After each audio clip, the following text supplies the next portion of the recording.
If you are looking for the front page of DeFi, look no further than Xerion.io. Xerion is your home base for managing your DeFi portfolios. Xerion offers a central place for you to engage with all of the DeFi protocols and assets that you engage with on a daily basis, but all in one central spot. Here you can see I've loaded up a wallet, and Xerion is giving me the portfolio performance of all the assets in this wallet over time, as well as a breakdown of all the assets that I own, as well as all of my transaction history that I've ever done in an easy to view fashion. Xerion also lets you invest right into DeFi's best yielding financial opportunities right from their homepage. Xerion also makes it super easy to access interest in DeFi using applications like Compound and Aave in the background. And you can also exchange your assets using the Xerion app using an exchange aggregator in the background to make sure that you always get the best rates. You can even use the Xerion mobile wallet to add your MetaMask or Argent or another Ethereum address right into your mobile wallet so you can see your portfolio and engage in DeFi on the go. Here I just loaded up my Argent wallet, and now I'm going to load up my MetaMask as well. And Xerion will do the same thing. It will add all of my assets and wallets together all in one space and give me a portfolio summary of what's going on. Adding wallets is trivially easy. If you already have a MetaMask, you can get it right into the Xerion app, and it can sync with your desktop app as well. And the best part is you can also buy Ether right into the app itself. Use the Invest tab to look at all the things that you have invested in, as well as other opportunities. And coming soon to the Xerion app is the ability to buy and sell your assets straight from your mobile device as well. So download the app. It works on iOS and Android. Go to Xerion.io, plug in your wallets, and get a historical report of your portfolio over time, as well as a comprehensive breakdown of all the assets that you own and how much yield they're generating for you.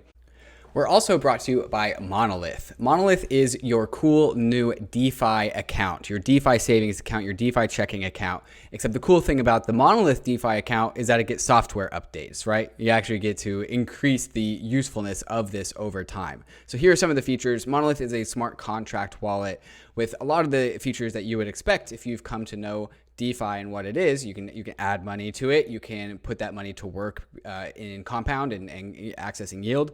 But you can also swap through Uniswap. What was cool with Monolith is that they will send you a very sexy Monolith Visa card that connects to your Monolith smart contract wallet on Ethereum. So it's a really awesome tool to live a bankless life with a savings account that gets software updates. So this is something that you're never going to find out in the real world, but you can still do real world things with real money, like buy your groceries. So that's just fantastic. Coming soon to Monolith, actually already here to Monolith, is now you can buy DAI and get it sent to your wallet directly, right? So it's also being an on-ramp. So you don't have to go through your centralized exchange like Coinbase or Gemini or wherever. You can just go straight from your bank account right into your Monolith checking account smart contract wallet. So check them out at monolith.xyz. All right, Bankless Nation, I am here with Robert Sharratt. Robert is the managing director of CrescoFin, and CrescoFin is a very interesting project that me and Ryan have hopped on the board of advisors for. So we're very excited about the future of this project. It is super aligned with the Bankless thesis. It's super aligned with the protocol sync thesis. And so we are interested in seeing CrescoFin come into the world successfully because it is an instantiation of the values that we talk about on the Bankless program. So Robert, welcome to the nation. That's great. Thanks for having me here.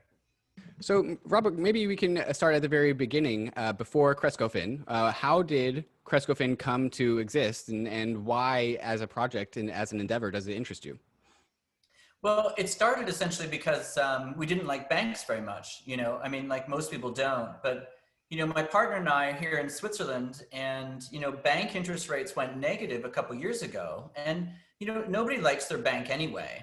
But then to be told by your bank that they're going to charge you for holding your own money in the bank, like in addition to all the fees and everything else, like, basically you're going to lose money every day. It's just shocking, right? Negative interest rates are here in Switzerland, in Europe, Japan. Could potentially become in the United States as well. So the two of us thought, like, how can we live without banks? So that was the start of it. It wasn't it's just kind of coincidental that it really ties together with your bankless philosophy. So Robert, just curious, because you've called yourself a banker before, or like maybe you're a reforming banker, maybe a recovering banker, if we might say. Can you tell us a little bit about kind of your background in banking, both yourself and your fellow co-founder, and how like that's kind of shaped how you think about banks today and what you're trying to achieve with Cresco? Yeah, I definitely was. I mean, I spent most of my career as a banker, and somebody joked, they said it takes a thief to catch a thief. So, I don't quite see it exactly like that, but there were some shocking things when I was a young banker. I mean, like I had just graduated from business school, and so I was in my mid-20s, and I was working for my big global bank in Russia, which is like a long way from home. And we were making a loan to a Russian company, and there just wasn't enough money in the subsidiary to make the loan. Like, suppose the loan was like for 100, we had like 5 in the subsidiary. And I'm a young guy and curious, and I just kept asking, like, where does the money come from? Like, does it come from depositors? I mean, but it can't really. I mean, do we send it from London? Does it go through the Russian central bank? And finally the treasurer like pulled me aside, and he's like, listen, kid, like I open a loan account, and then I create a deposit account for the borrower, and then I type in the amount of money that we're going to give them, and that's their money. And I was like, you're kidding me. Like, it's like, it's just shocking. Like you only see it, I think, if like you see it really in raw places. Like if you sit in like New York or London or here in Geneva, the money just comes from treasury, and people don't even think. Most people don't stop and think, what is money? And to see it so like, just transparently, right, which you only really would see in in an emerging market, was incredible for me to see. I mean, I was doing emerging markets investment banking, and so I saw it repeatedly in Russia and China, like just how money is created by banks. And it's just, that's what leads people eventually to things like Bitcoin, right? Because you realize it's hard money, it can't just be printed. And it leads you to the idea that we've got, which is essentially doing more than just holding hard money, but actually trying to compete with deposit banking. And the way to do that is through smart contracts running on Ethereum. So that's the genesis of it, I guess. And so at one point, did DeFi kind of work its way into your brain and you and your partner's brain? Like how did you guys, when you guys first saw DeFi, was that like the golden aha moment as like, oh, this can replace banks? Or like, what did it take for really understanding like the relationship with DeFi and what and the problem that you guys are trying to solve? Well, DeFi did for sure, but just in general, like open, permissionless, blockchains, mm-hmm, that's just so different than the siloed black boxes that are all proprietary data. And the only way, banking is like kind of the last industry essentially to be touched by technology. Like some fintechs have done a great job of nibbling around the edges. Things have gotten better. I mean, but it's still built on the old tech stack. I mean, once you see the possibilities of the new technology stack, like building on Ethereum, like it just blows you away, right? And things are happening so quickly. So, I'm a little bit technical. I do some, coding, but I'm not like a hardcore programmer. And so I came across this because I was looking for a solution to how to basically replace banks. Mm-hmm. And there's no option. There's no possibility to do it other than in crypto. Like the banking guild is essentially built with moats around it over hundreds of years. It just can't attack it. You have to do something different. So this is where I'm excited the two of you will come on board and advise us, because you need people from outside the industry who can reimagine essentially a relationship with the money, a relationship with banks. So, we built on this new tech stack on crypto, allows us to go global. Essentially, we have this way of making our money that is in the real world, and we get it insured, because the only way you can compete with banks is to have that psychological advantage neutralized, because everybody thinks it's safe in the bank. I mean, it's not really safe in the bank if you really, really delve into it, but everybody thinks it is. So we use essentially matched funding plus blockchain plus insurance to compete with banks. Okay, so CrescoFin is not a bank. However, it does feel like a bank, right? Like that's kind of its supposed role to its customers. It's supposed to like act and feel like a bank, but in the background, something totally different is happening. So maybe you can just go into details about, let's start at the very beginning. Like, what is CrescoFin and how is it similar or different to a bank? Well, I think that's absolutely right. And what we do essentially is we provide the same benefits as a bank. So, but it's just much better with us because we cut out the bank. So we make sure the risk is the same, because with us the risk is insured. And by cutting out the bank, essentially by using a blockchain stack, we were able to offer much higher rates of return than a bank can. And it's only really recently been possible. Like, you talk about the rise of DeFi and crypto. It's only in the last few years that you could actually really do this. And then you need to be in a place that's properly regulated as well, because Switzerland has very clear, stable regulations in terms of crypto, and it's very welcoming. So what we did is we do essentially a similar thing to banks do, but it's matched funding. So we don't create money. And so we match together essentially excess capital with, uses in the real economy. And we do that by we do it by matching contracts. So contracts that exist in the real economy, basically one of the amazing things that we do is we convert them into smart contracts that can run on blockchain. And so we use what we have as called a proof of delivery mechanism. So it just ensures that whatever is being sold essentially by the seller to the buyer is proven. It's written to this, giant open record book that anybody can look at and verify. And both the seller and the buyer agree that if it's written essentially to chain, then that's the truth, and they pay on that basis. And if they don't pay, we've got insurance. So we've spent a lot of time between our regulator and Lloyds Insurance in London, and the people that we have essentially using this, because we only deal with major companies, like investment grade companies. So anyway, we squeeze a lot more out of the financing, and it helps people make their money work harder for them. That was our original idea. Like, we really sat down, we're pissed off savers, basically. We're sick of the bank telling us that they're going to charge us to have our money in the bank. I mean, it's ridiculous when you think about it. And we thought we'll try this ourselves. We'll build this ourselves. We try and make it work with our own money. So we invested a lot of our own time and money into this to make it work.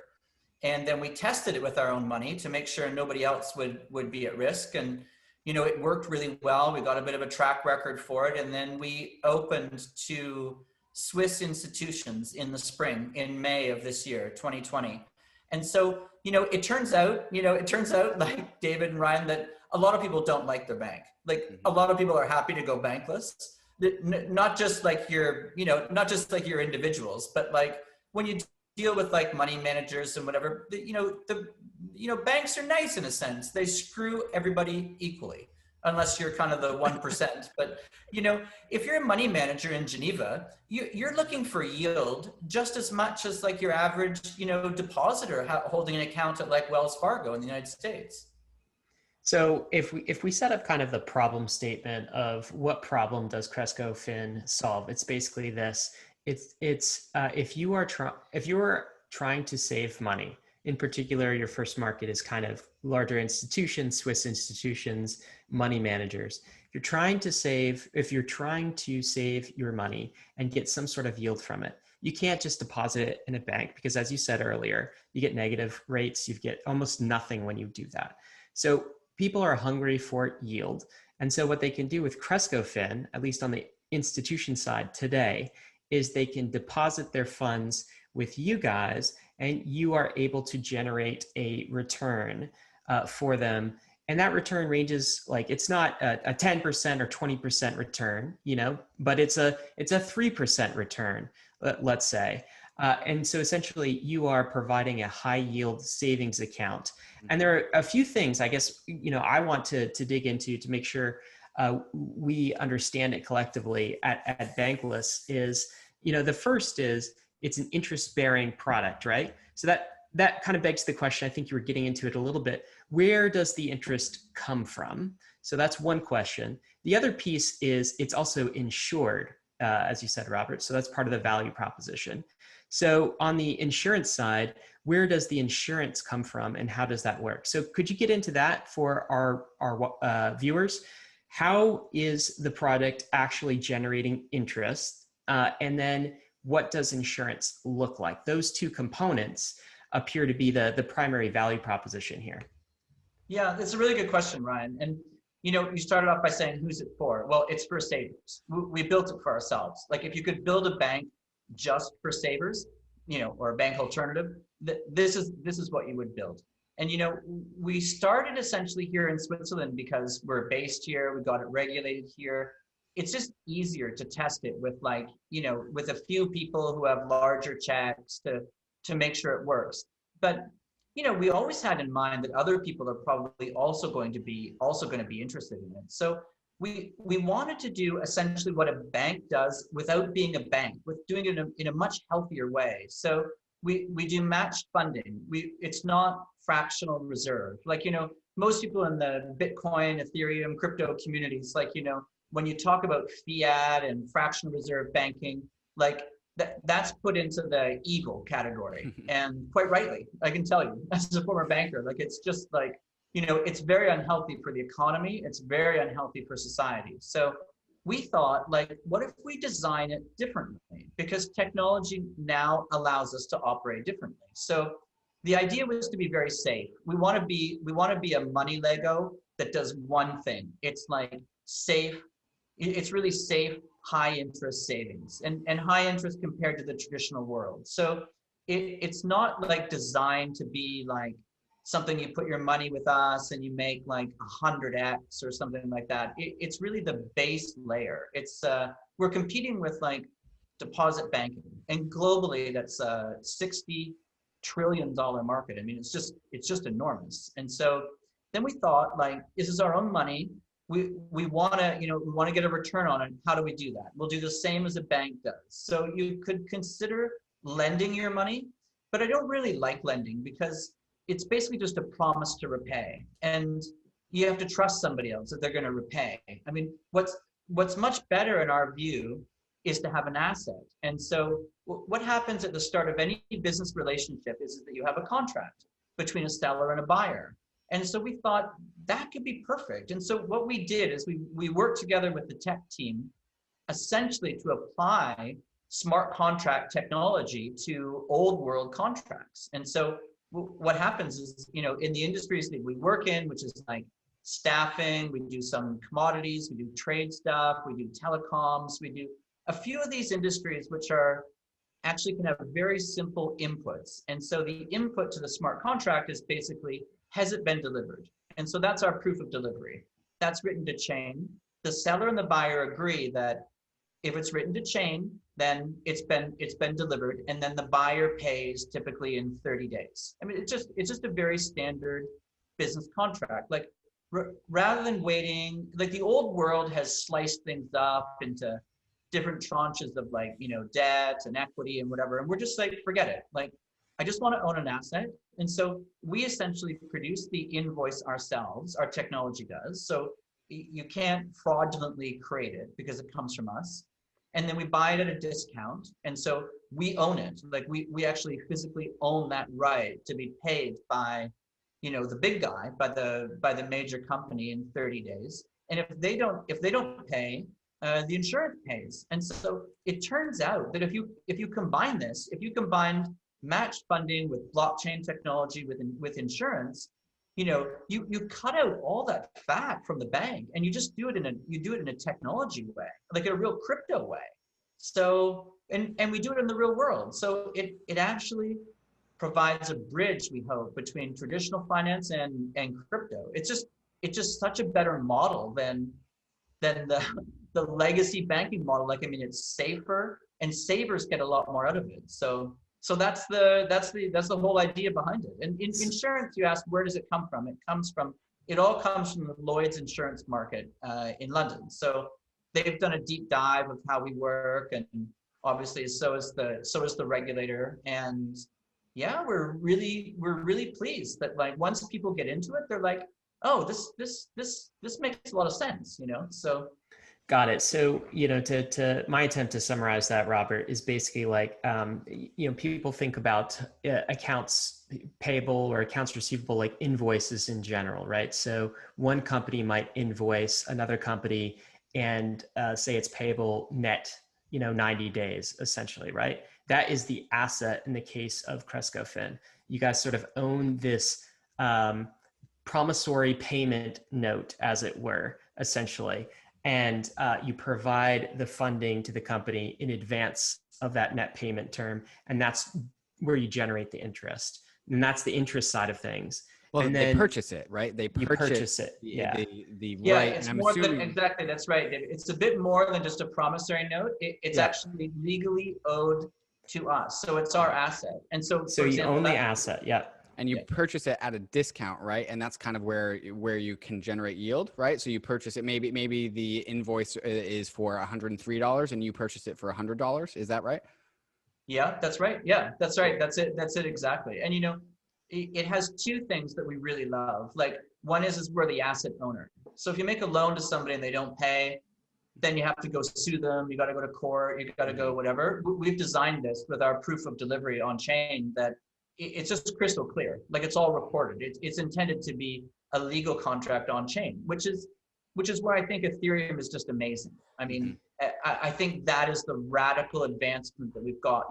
I think of it as kind of like Nick Szabo's original idea, the cypherpunk, who was like, it's sometimes described as like the vending machine. Like, you just put in your quarter and you get whatever, the candy bar or something out of it. Like, there's no discretion to it. Do you know what I mean? It just, it happens automatically. So we strip out all the old world, like, issues of, you could have disputes, you could have fraud, I mean, and we own the asset. And then the second thing that's really amazing is that it's not like a loan. So it's taxed differently. I mean, it's genuinely the purchase of an asset. And then the asset increases in value from, say, 100 to 103, like you say. And so for tax purposes, it's more advantaged. It's better for us. It's better for the depositor. One, because you're a legal asset owner, and then in tax terms, here in Switzerland, there's no capital gains tax. So and what you're also doing, Robert, is you're putting these real world assets on chain effectively. And then when we say on chain, is that, are these assets on Ethereum yet? Or is it more sort of a private ledger that will eventually be on Ethereum? Yeah, so we started doing it ourselves. So we started with Hyperledger Fabric, because it needed to be permissioned, because we're regulated. We're transitioning it all over to Ethereum now, but it also still, like, it needs to be permissioned in the sense that, like, the seller and the buyer and the insurance company can see all these details. Yeah. But what we're gonna do so anyway, we're moving that to Ethereum. It was a good test, and we're putting that on Ethereum. But on the depositor side, we're also going to have accounts on chain. So that's going to be in stable coins. Most of our business is in dollars. So we're starting with, like, US dollar stable coins. And we're really excited that, like, some, like, really serious DeFi projects seem to like our idea. So we've got a partnership with Aave and Stani from Aave, who's just this, super impressive guy, amazing what he's built. He's joined our board of advisors as well. And I'm really so humbled by it. He's been a great supporter. And so, yeah, we've got a proposal in the Aave governance forum, essentially to create a regulated, insured money market. And so the idea is that it brings to DeFi essentially, like, something that's very safe, and it's something very, very, very secure. And it pays pays a decent amount of interest. So yeah, that's the plan. So let's talk about Aave in the background. And so like you guys are the governance proposal for Aave is trying to get a certain collateral or a certain currency onboarded into Aave, right? And so if this proposal goes through the Aave governance, then what happens for CrescoFin? Like how does that change how you guys operate if this governance proposal goes through? Well, what we're really excited about is essentially it's a way to bring our real world assets that are also insured on chain into DeFi. So it would create a money market in Aave that would be secured by these tokenized real world assets, and also would have insurance coverage. So there's obviously this movement from off chain to on chain. That's why we've entered into a partnership with Chainlink to help us secure all that data and present it on chain. But the idea is that people will essentially be able to send in like USDC, for example, and get like a insured 3% rate of return, which is fairly favorable compared to like, the DAI savings rate or some other savings rates in crypto. It's also long-term, so our rates stay the same. They don't change day to day because they're based on long-term contracts in the real world, or contracts that keep renewing. So they go on for a long period of time. So and because they're insured, we're really hoping that it leads essentially to the creation of a benchmark, a benchmark rate, like a benchmark yield curve in crypto. So the iCrest token, is that what you guys call it, iCrest? Yeah, because it's insured. Okay, so that's a stable coin? No, that's that actually represents the insured collateral. So essentially, if we have like, but it is it is essentially matched to the USDC. So it is stable, and so. And can it leave the Aave ecosystem and just go around DeFi? Maybe it could be collateral for MakerDAO, and if it's one token's always worth $1 and it's worth $1 worth of claim on a real world asset. To me, I see a stable coin. That seems like a stable coin to me. Yeah, I guess that's right. And we didn't particularly design it exactly as a stable coin, but yeah, that's the price, and it's 100% insured. So. And yes, it is designed to be composable. I mean, it's really designed to be used throughout, throughout DeFi. So Robert, in the future, first time it's ever been done. So it's got its challenges to it, but it's we spent a lot of time working on it with Aave, and Chainlink's been amazing, and so we worked on it for a long time before we presented the proposal, and I think it's really exciting. So this is it's kind of a new primitive, a token primitive that you guys are introducing. You called it a money Lego, Robert, this idea of an iCrest that's backed by this real world collateral. And in the future, are people going to be able to kind of dig into iCrest itself and look at all of the various collateral that is backing it on chain? Yeah, that's absolutely the idea. So that's the intention. So that's where Chainlink is helping us with their proof of reserves, which essentially allows you on chain to look at exactly what you've got. So, we designed the company from day one to be totally transparent. And that's why it was all, it was all transparently written to chain. The seller could see it, the buyer could see it, the insurance company could see it. It's totally different than when you get in the old world of banking where everything's a total secret. And so the iCrest, essentially what we're putting on chain, is designed that you can see exactly what that's matched to. So you can see that you have that you have fully collateralized assets that equal one, USDC essentially, and give a 3% rate of return. And not only that, not only can you see the assets, but you can also see that you're the beneficiary of the insurance policy. So if there ever was a problem, you would be, you'd be fully covered by insurance. So you almost have like a double security. You have security because you own the assets, just like in the real world. You have the security that the major investment grade company is going to pay for that, and then you have a double level of security because if they don't pay, then the insurance market pays. So this is what we've developed as the, the best we can come up with as an alternative to traditional banking. And So one thing that's so cool about open finance and DeFi, as we say, it's kind of like the ability in your browser to go right click and view source, right? And then when you do that, you see all of the code of the website that you just loaded.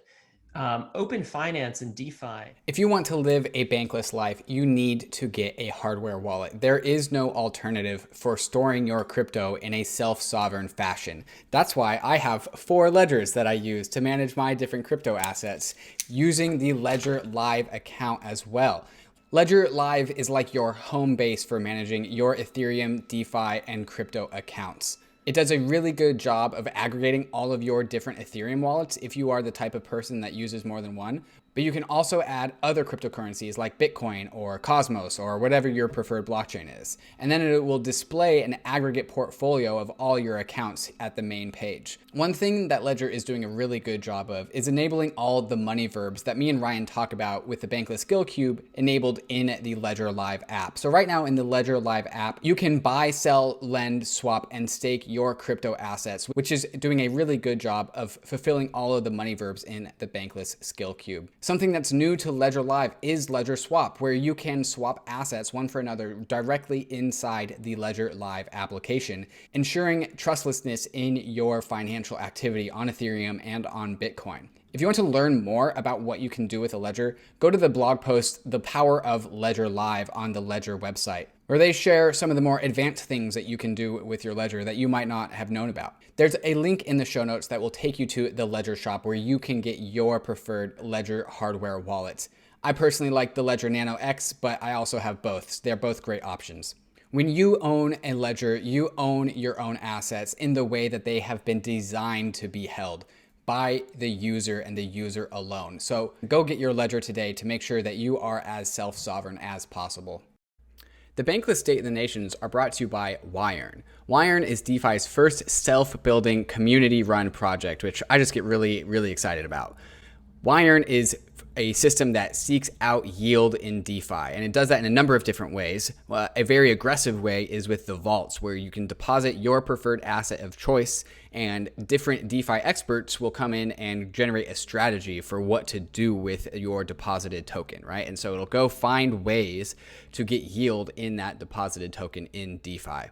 For those who want to just earn yield on their stablecoins, the Earn system is for you, where you can deposit your preferred stablecoin and Yearn will go and figure out which money market on DeFi in DeFi is producing the best interest rate, whether it's DYDX, it's Compound, or Aave.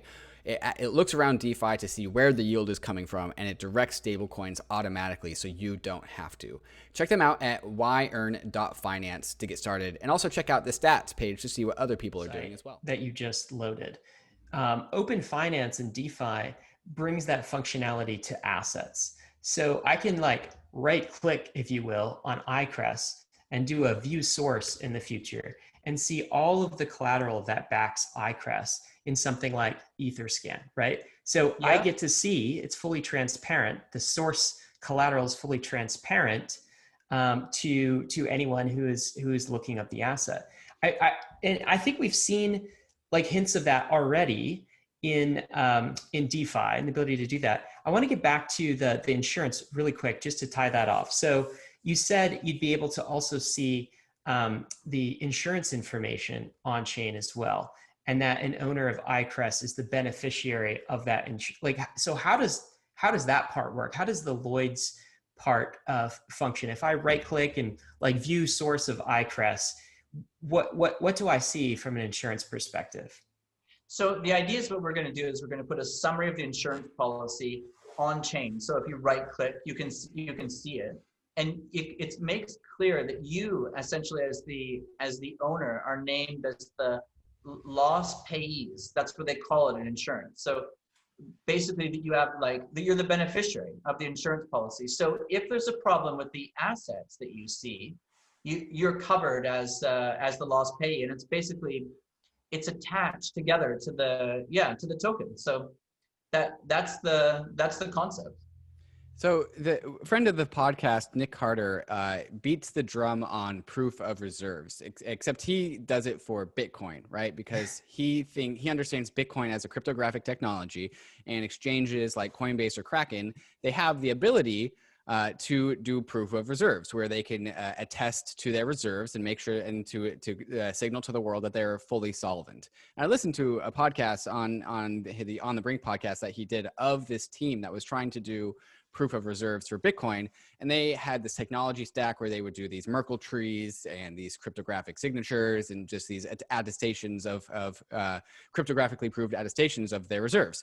And after understanding Ethereum is a bunch of Merkle trees with cryptographic signatures, except the difference is it's in the chain rather than external to the chain. And so this is what me and Ryan get really excited about, is like natively on Ethereum, we can do proof of reserves. And that's what gets us really excited about CrescoFin is a inherently solvent by design institution with the ability to verify that as the individual, which to me is completely aligned with the values and ethos of this whole entire space. And so that's why me and Ryan get really bullish on Ethereum, is because like inherently in these protocols is solvency, right? Like is the ability to prove that as well.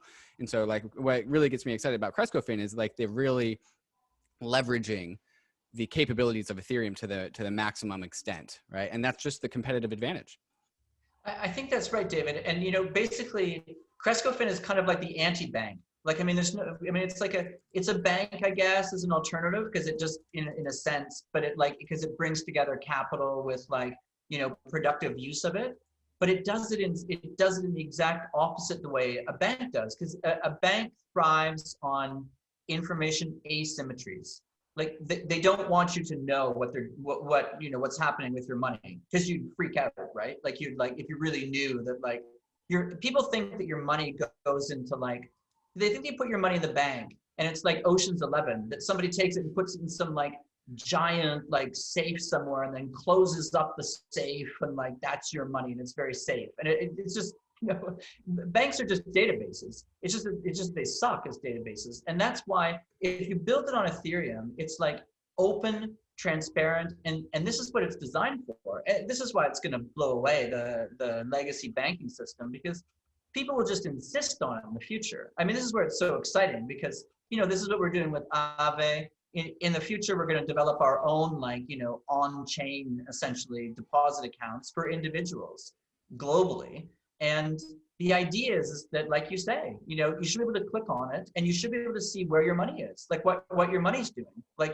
In this case, your money that's not, I mean, if you wanted your money just there on deposit, it doesn't earn any interest because it's just sitting there. But if you put it into a savings where it's overnight or it goes a little bit further out, you earn more and more and more with your money, and you can see it's attached directly to these invoices. And the great thing is it's very crypto the way that we do it, because it uses this proof of delivery smart chain thing that cuts through the financial structure and makes it very simple. It's a contract between a seller and a buyer. And it's insured. So you don't need to spend all day saying, am I happy with this risk or not? I mean, we just insure it. But you've got it absolutely right. And I'm really excited about it, that it's going to be totally transparent. You can actually see where your money is on chain, in real time. And, and that is the proof of reserves. That's where your money's living. So Robert, one thing that's cool is you guys are sort of, you're doing the splits, let's call it, right? So you've got one foot in DeFi over here, and then you've got another foot on the traditional financial legacy system. So you're doing kind of a split type maneuver, and you act as a bridge across those two things. And we're all very familiar at Bankless with kind of the DeFi side of things. And I think you've summarized it fairly well in what you're doing with iCrest and where the yields come from, the insurance. On the other side of things, you're also tying into the legacy traditional financial system, for instance.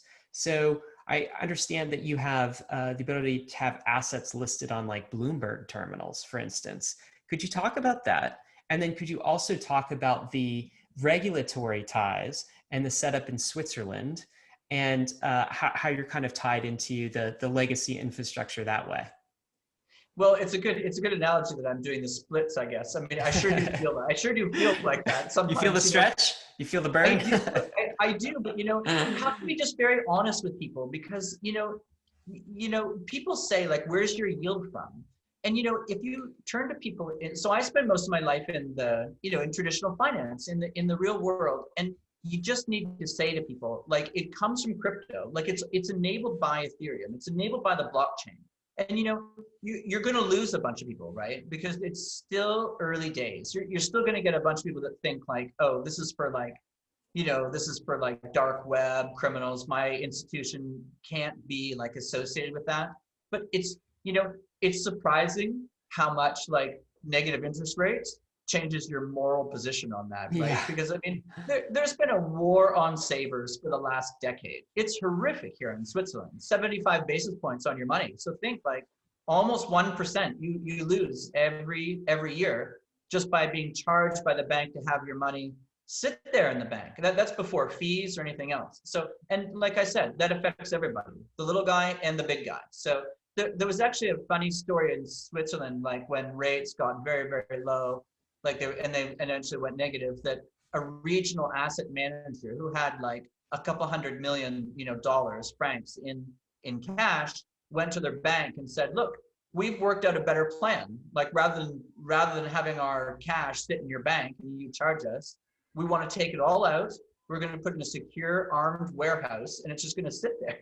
And the bank said, no, you can't take it out in cash. I mean, it's just, when you're in the traditional world though, it has also its own, it has its own protocols. But I'm just so pleasantly surprised that like 2020 has been a terrible year, right? But I mean, for crypto and acceptance, like since for us in particular in the spring, since we noticed that since Paul Tudor Jones basically said he was buying Bitcoin for his fund, and then you saw Michael Saylor, you saw like, when you look at it, like Fidelity's doing it, it's quoted in like, different exchanges, like, on ICE and the CME. So there's a lot more interest in crypto, and it's really amazing. And, the most forward-thinking institutions we've found are family offices. So those are people who are really principals, right?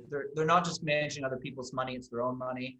And they're really, really willing to look at crypto and Ethereum. And so now, like, Switzerland also is quite advanced. Like, you asked about the regulator, like the regulator is very supportive. Like, you go to the train station here in Geneva, you can see Bitcoin, I mean, it's like, there's machines and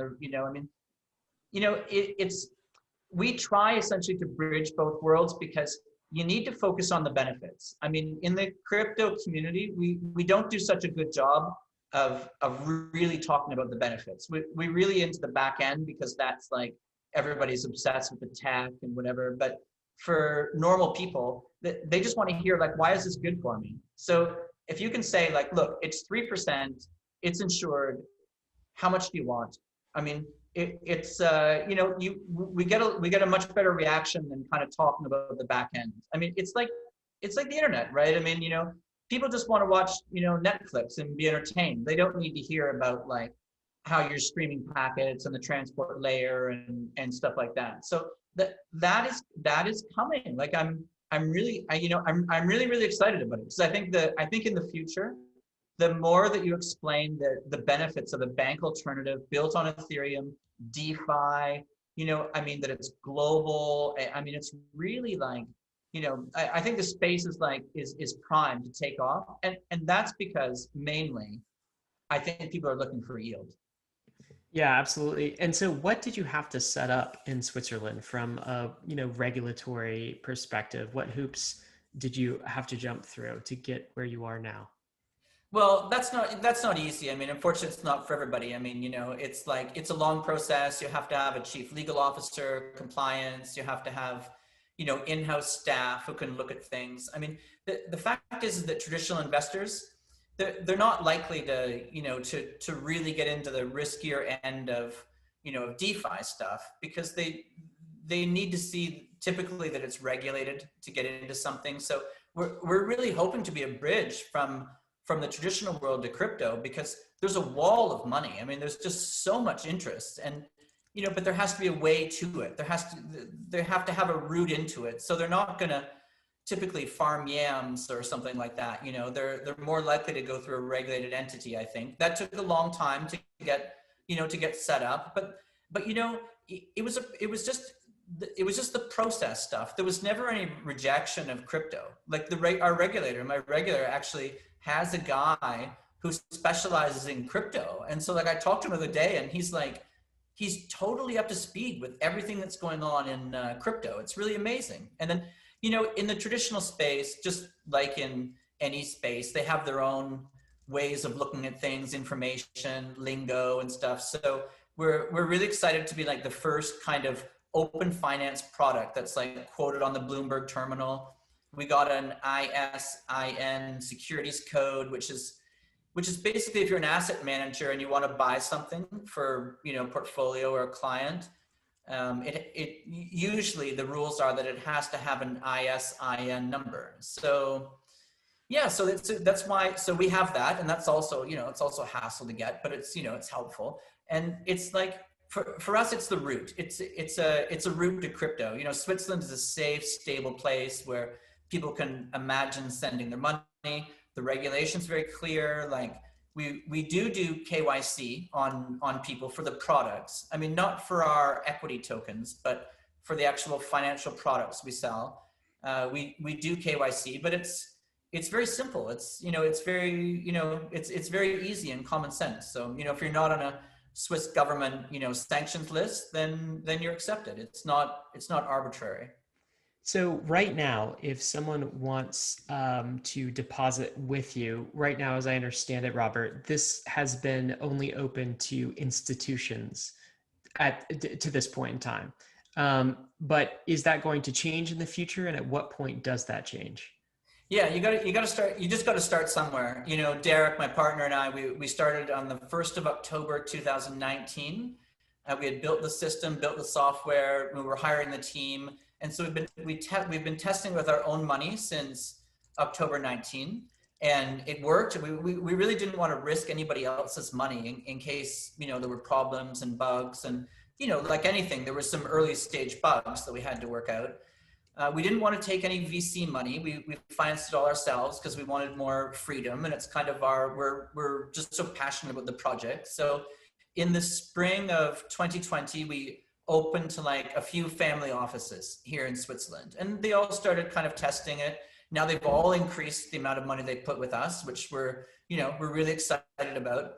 And our plan for 2021 is to take it to individuals, like to take it retail and to do it global. And it's also to do this, this money market proposal with Aave. So that's the coming plan. We're not taking individuals at the moment because it's just been easier to build it when there's like a family office here who can write you a check for like 10, 15 $1 million or euros or whatever. And so that's where we started. But it's tested, and we're building it out for individuals. And our goal is to be bigger than any bank in the world. That's the goal. I mean, it's amazing when you cut out the bank and you do this on an open public blockchain.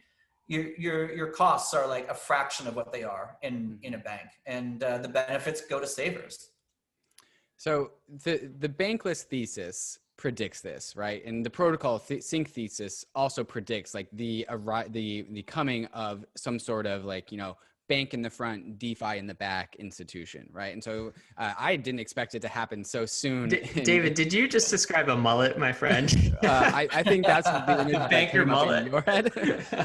But yeah, business in the front, party in the back. Like that's CrescoFin. Let's get the fun DeFi code stuff in the back and just have the traditional, comforting, insured interface that people are used to engaging with. And so Ryan and I we beat the drum on the protocol sync thesis and the Bankless thesis, and this seems to be like playing out in CrescoFin. And so that's why we are super interested in following this story and seeing you guys rise to success. Robert, well, it's just really amazing to see it, because that's why crypto is so exciting. Like there's two things that I really love about crypto, like in addition to be able to compete against banks. One is that things happens so quickly. It's like you're on speed. Like it's just unbelievable how fast it happens. And you know, the other thing is like there's so much cooperation. Like, I mean, I know there's also people who like, you know, throw FUD and stuff in the community, but I mean, I've just been shocked at like how cooperative it was. Like coming from traditional banking, it just wasn't cooperative at all. But dealing with like Chainlink, dealing with Aave, we have people in our community that have just come up with ideas and then just done it. I mean, it's really amazing. So sorry to cut you off. No, not at all. Like that ethos about in the culture of this world is why I'm particularly just excited about it kind of just turning into the new status quo, because I think the world could use a little bit more cooperation these days. Robert, if viewers want to learn more about CrescoFin and kind of like peek behind the scenes and check you guys out, where should they go? Yeah, sure. But just before I say that, just to finish on Bankless, because one of the reasons why I was so curious about you guys is, you know, I was a subscriber, of course, and read Bankless. And then I was at a meetup, like a dev chain meetup here in Geneva. And some guy came on, you know, it's all online today, but this guy came on like from his student association at like Switzerland's MIT, and he had the little black flag, and I kind of was like, what is that? Like, I mean, and then he's like, he's like, I'm part of like the Bankless Nation club here at my university. And I was like, you're kidding me. And this, you know, and he's like, and he said like, you need to join our like Telegram chat group, and we have others like for Bankless in France, so you can join it and follow it in French. I'm like, that's amazing. Like he's actually, he's like, you know, there's a full community of Bankless, like French speaking people. So I've joined it. There's like hundreds of people like in French speaking Switzerland and France and probably other places as well, like Canada, Belgium, whatever. But I mean, who are talking about how to go Bankless. So anyway, I thought this is perfect. Like this is exactly what we need on like, you know, to help us, to give us advice. I mean, so anyway, we're at the moment, the site is defi.crescofin.ch. And our plans for next year are to try and take this Bankless type product global. And you guys also have a Discord and Twitter as well, which we will have linked in the show notes below for you guys if you guys are interested in joining those as well. Yeah, that'd be great. Thanks. Robert, thanks for coming on and meeting the nation. Excited to see the future of CrescoFin. Yeah, it was a real pleasure. Thanks a lot, guys. Nice to chat. Thanks, Robert.